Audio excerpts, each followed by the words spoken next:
अभी तक आपको ये न्यूज़ पता चल गई होगी कि रसिया जो है वो न्यूक्लियर वेपन बांट रहा है और इसका अनाउंसमेंट खुद बेलारूस के प्रेसिडेंट ने किया है। तो ये पूरा न्यूज़ क्या है, अभी तक आपको ये न्यूज़ सुनने में आ गया होगा या फिर आपको अभी तक ये न्यूज़ पता चल गया होगा। तो आज के वीडियो में हम इसी के ऊपर चर्चा करने वाले हैं। ये काफ़ी एक इंटरेस्टिंग जियोपॉलिटिकल सिचुएशन है।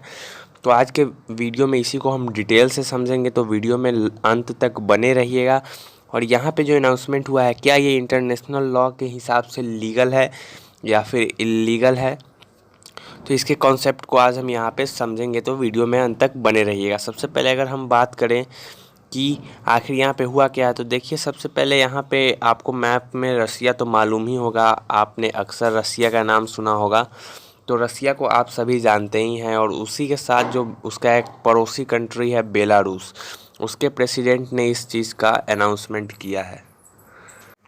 कुछ ही दिन पहले जो बेलारूस के राष्ट्रपति है लुकाशेंको, वो रसिया विजिट पे गए थे और वहाँ से इन्होंने इस चीज़ का अनाउंसमेंट किया है कि जो भी कोई देश रसिया और बेलारूस की यूनियन को ज्वाइन करता है, कोई भी देश वर्ल्ड का अगर कोई भी कंट्री वो इन दोनों के यूनियन को ज्वाइन करता है, उसे न्यूक्लियर वेपन दिया जाएगा, उसकी सिक्योरिटी को इंश्योर किया जाएगा, ऐसा बेलारूस के प्रेसिडेंट ने कहा और ऑफर दिया है। सबसे पहले आपको मैं बता दूं, बेलारूस एक यूरोप का देश है। यहाँ पे मैप में आपको दिख रहा होगा, ये यूरोप में एक देश है और जो इसका पड़ोसी है वो रसिया है। फिर इसका बॉर्डर यूक्रेन से लगता है, फिर पोलैंड, लिथुआनिया और लातविया से भी इसका बॉर्डर लगता है। अगर हम बेलारूस की बात करें तो बेलारूस पहले यूएसएसआर का भी हिस्सा रह चुका है। तो 1991 में यूएसएसआर के डिसॉल्वेशन के बाद ये भी देश बना था जिस तरह से यूक्रेन बना था।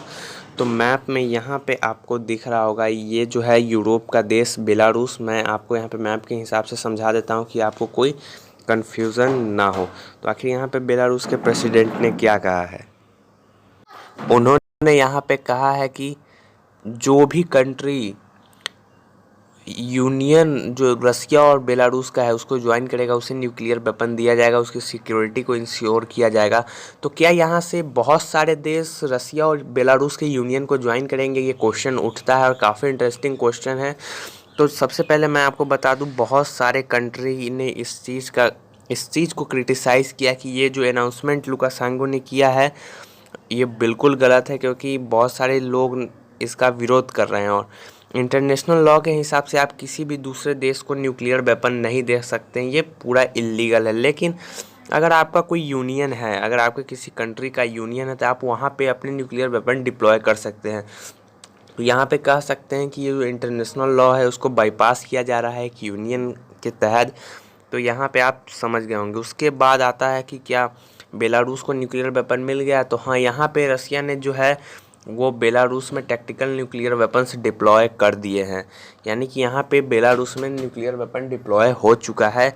उसके बाद क्या वर्ल्ड के सारे देश रसिया के साथ यूनियन करेंगे, इस बात पे मैं पहले ही आपको बता चुका हूँ कि ऐसा नहीं होगा, क्योंकि बहुत सारे देश इसको क्रिटिसाइज़ कर रहे हैं। और आने वाले समय में आप जो यूनियन है यही फ्यूचर रहने वाला है वर्ल्ड का, क्योंकि बहुत सारे ऐसे छोटे देश हैं साउथ एशिया के जो आपको इंडिया के साथ यूनियन बनाते हुए दिख जाएंगे, और बहुत सारे ऐसे देश भी हैं जो आपको चाइना के साथ यूनियन बनाते हुए दिख जाएंगे। जैसे नॉर्थ कोरिया और चाइना एक अपना यूनियन बना सकता है, क्योंकि आने वाले समय में जो ये छोटे देश है इनके लिए काफ़ी प्रॉब्लम होगा, जियोपॉलिटिकल सिचुएशन, उसके बाद इनकी फॉरेन पॉलिसीज़। तो ये बड़े देश के साथ और पावरफुल देश के साथ यूनियन बनाना चाहेंगे। उसके बाद जो कजाकिस्तान है उसने इस पे अपनी प्रतिक्रिया दी है। ये सब कुछ जो रसिया और बेलारूस कर रहे हैं वो कजाकिस्तान को इस यूनियन में शामिल करने के लिए कर रहे हैं, लेकिन वो अभी तक शामिल नहीं हुआ है। वहाँ के जो प्रेसिडेंट है उन्होंने इसे एक जोक करार दिया कि क्या ये व्हाट्स जोक, क्या ये कोई जोक है। इस प्रपोज़ल को उन्होंने एक जोक करार दिया है, जो कि रसिया और बेलारूस के यूनियन के द्वारा दिया गया था। तो सबसे पहले मैप में मैं आपको कजाकिस्तान दिखा दूं। कजाकिस्तान ये जो 1991 में यूएसएसआर से टूट करके अलग हुआ था। और कजाकिस्तान के बारे में आपको एक फैक्ट बता दूं मैं, ये दुनिया का 9वां सबसे बड़ा देश है लैंड के मामले में। तो कजाकिस्तान को आप यहाँ पे देख सकते हैं, ये सेंट्रल एशिया का बहुत बड़ा देश है। और इस देश ने सीधा सीधा कहा है कि ये इंटरनेशनल लॉ को मानता है, इस कारण ये न्यूक्लियर वेपन नहीं लेगा और ये रसिया के साथ नहीं जाएगा। और बहुत सारे देश नहीं जा रहे हैं, इसके पीछे एक बहुत बड़ा कारण है। वो कारण क्या है देखिए यहाँ पे आए दिन आपको दिखता होगा कि रसिया की कैपिटल सिटी है मॉस्को, वहाँ पे ड्रोन अटैक होता है। तो यहाँ से आप समझ सकते हैं कि जब रसिया के कैपिटल पे ड्रोन अटैक हो रहा है, यूक्रेन जब रसिया के कैपिटल मॉस्को में घुस करके अटैक कर रहा है, जहाँ पे क्रेमलिन पैलेस है, जहाँ पे पुतिन बैठते हैं, तो आपके सिक्योरिटी को कौन मानेगा? यानी आपसे कोई देश डर ही नहीं रहा है, तो आपकी यूनियन में कोई देश क्यों शामिल होना चाहेगा? आपका न्यूक्लियर वेपन लेके क्या करेगा? और कहीं पे भी कोई अटैक होता है तो आप सीधा वहाँ पे न्यूक्लियर अटैक नहीं कर सकते हैं। आप न्यूक्लियर अटैक कब करते हैं? सबसे लास्ट स्टेज में। तो यहाँ पे कई सारे अटैक्स जो है वो रसिया के मॉस्को में काफ़ी सारे बिल्डिंग्स पे किए गए हैं, जिसके कारण रसिया का इमेज काफ़ी ख़राब हुआ है। तो आई होप कि आज की इस वीडियो में हमने जो भी कुछ आपको बताया वो सभी चीज़ समझ में आए हो, इस चीज़ को हमने डिकोड किया। तो फिर मिलते हैं बहुत ही जल्द नेक्स्ट वीडियो में, तब तक के लिए बाय, टेक केयर, जय हिंद।